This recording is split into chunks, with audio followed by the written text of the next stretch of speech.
We are doing an oral history today on our good neighbor Diane Smith. We just moved in 4 years ago and we have known her now for 4 years, almost to the date. We love having her as our neighbor and we do not want to go another day without doing an oral history. So today, August 28th, 2023, we are going to interview our good friend Diane. Can you tell us your full name and where and when were you born? Diane Jacqueline Smith. I should say Moxness Smith because that was my maiden name. I was born in Hall Township, Sargent County, North Dakota, on a farm, at home. My father was a farmer. They were both born in North Dakota. My grandparents immigrated from Norway. All of my grandparents came from Norway.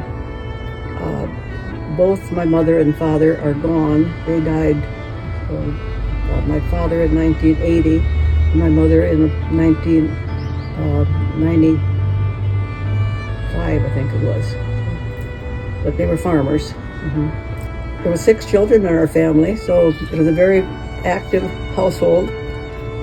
We had a lot of interaction with neighbors and relatives. There was always a house full of people. Always, and that's one thing I really missed when I left there. Let's see, I can't remember what was the rest of the question. What were your interests? Socializing, having fun, dancing. And who were your friends? Can you name a few of them? Oh yes, the Olsen sisters. They lived in about 3 miles away, so I'd see them at school all the time. We were friends from the time that I was about 6 until, well, my one of them just died recently down in Albuquerque, New Mexico. Time when I was living in North Dakota on the farm, every farm was filled with families and they all had children and everything. Over the years, that has changed so that now there's probably somebody living in these homesteads only about every 4th, well, maybe every couple miles. It's changed that much. They have increased the land they farm, and so many of the families have left, either died, and then their children have left the community because they needed work. They didn't stay on the farm. Well, I started out in a country school. I loved school. I think I probably was the ideal student because I loved to go to school. I loved my teachers and I loved doing the work. After I graduated from grade school, then I went to North Dakota State School of Science in Wahpeton, 2 years there, and then I ended up finishing my bachelor's here in Lewiston, Idaho. I got a master's from the University of Idaho. My favorite teacher was, her name was Corrine Anderson, and that was when I was I had her for 3 years when I was in that country school. Who had the greatest influence on you as a child or as an adult? My mother. And why?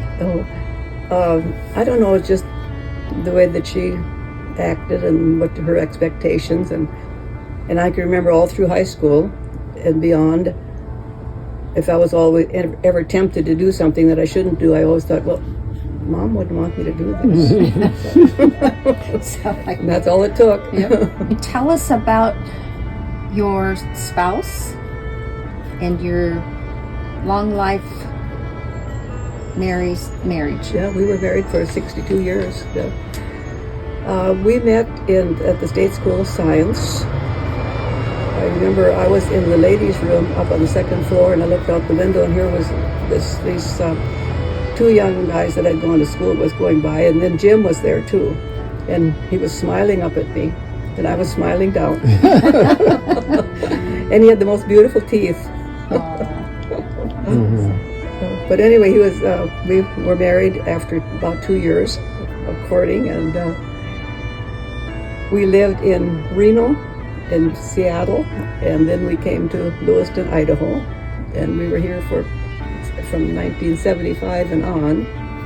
He loved to hunt and fish, and He was a good man. But I was lucky. Everything worked out. I didn't have to work during that time.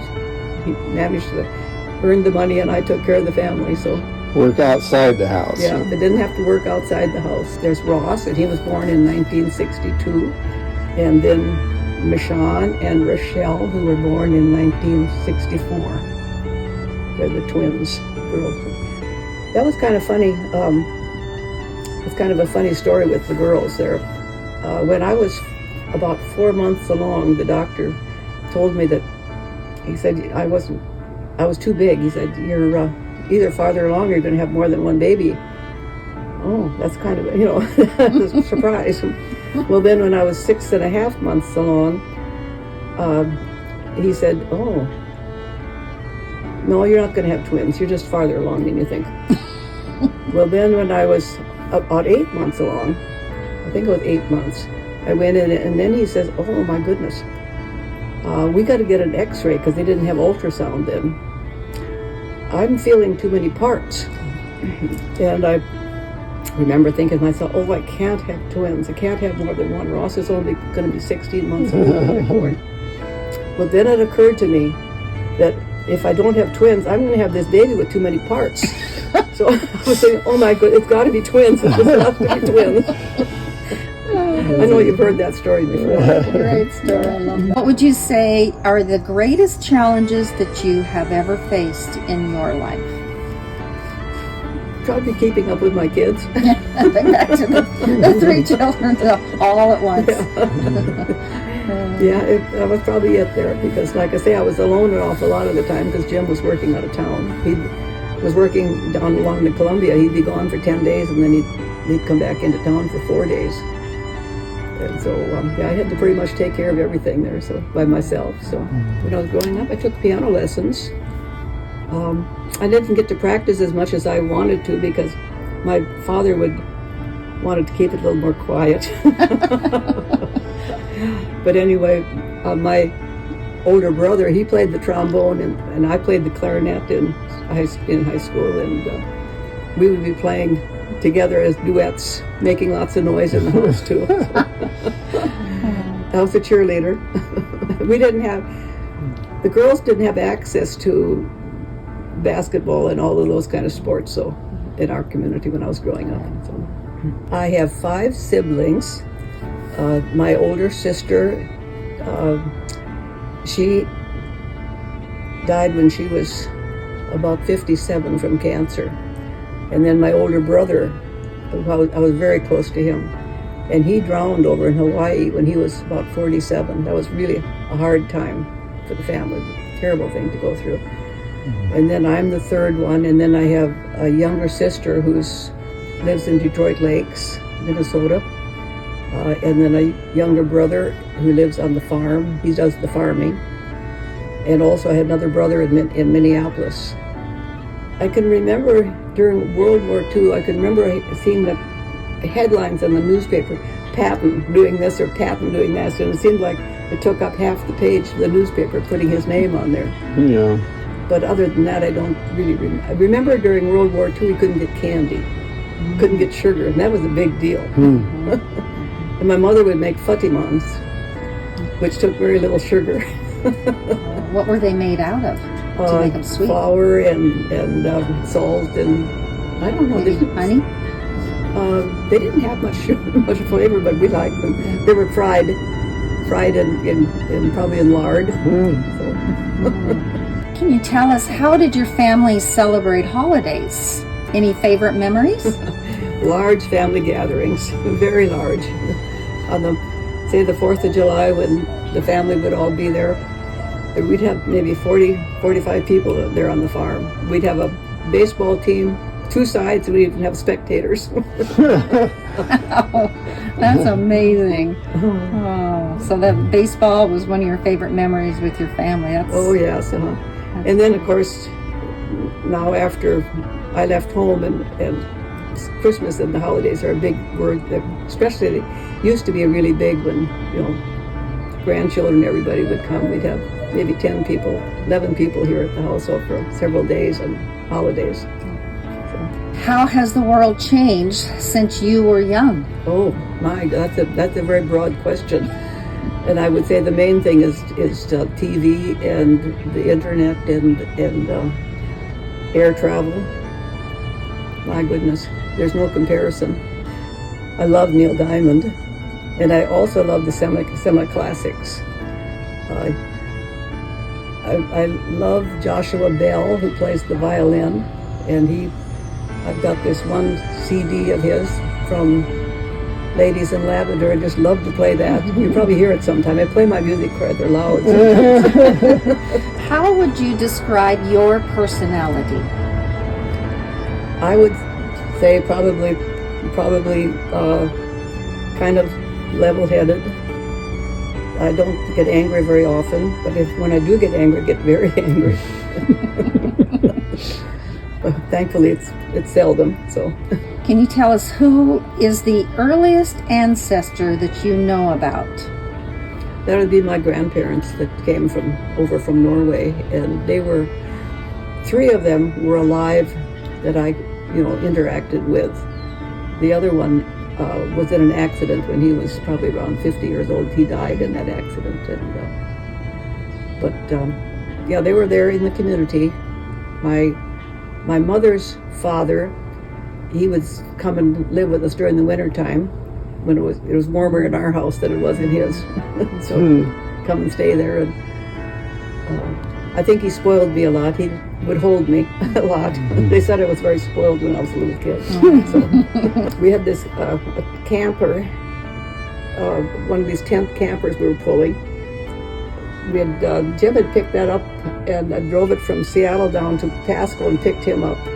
And then we started out for North Dakota, and we were in it about 4 days, I think 4 nights, when we ran into that tornado in South Dakota. And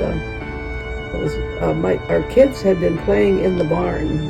There were 6 kids there on the farm who we were visiting, and they'd been down playing in the barn, and we were going to leave, and so we called them. And about that time, these hailstones about that big around started coming down. Not very many of them, and that's pretty dangerous. So we said, well, we better go in the house and wait this out. Well, then we got in the house and we looked out the window, and there were cattle running really strangely in the yard. And then my uncle, he says, good God, that's a tornado. Get in the basement. And I think about that time, he saw the barn go. Well, we all lined up trying to get in the basement, and there was an older guy there that had a leg problem, and he was going to be the first one down there. And he was really slow. But I was carrying both the girls, and I had Ross hang on to me again. Jim was at the back of the line, and we were trying to get downstairs. Well, we finally got down in the basement, and then it was just like a freight train outside. It was so noisy and everything, and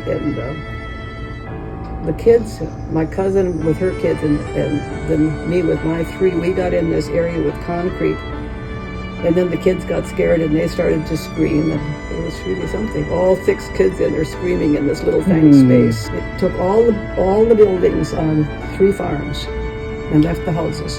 Wow. Moved our car and put it on top of a pile of debris. It took his tractor and lifted it and carried it and split it in 2 pieces. Oh my. And he had a truck there, 300 bushel grain truck, and that carried that about a quarter of a mile. Put it down again. We never saw our trailer again, though. That was gone. With all our luggage in it. Well, I think I've been fortunate, very fortunate with my life. I could probably give a lot of advice, but I don't know that anyone really wants my advice. So, so the best thing to do is just to kind of listen and be supportive, I think.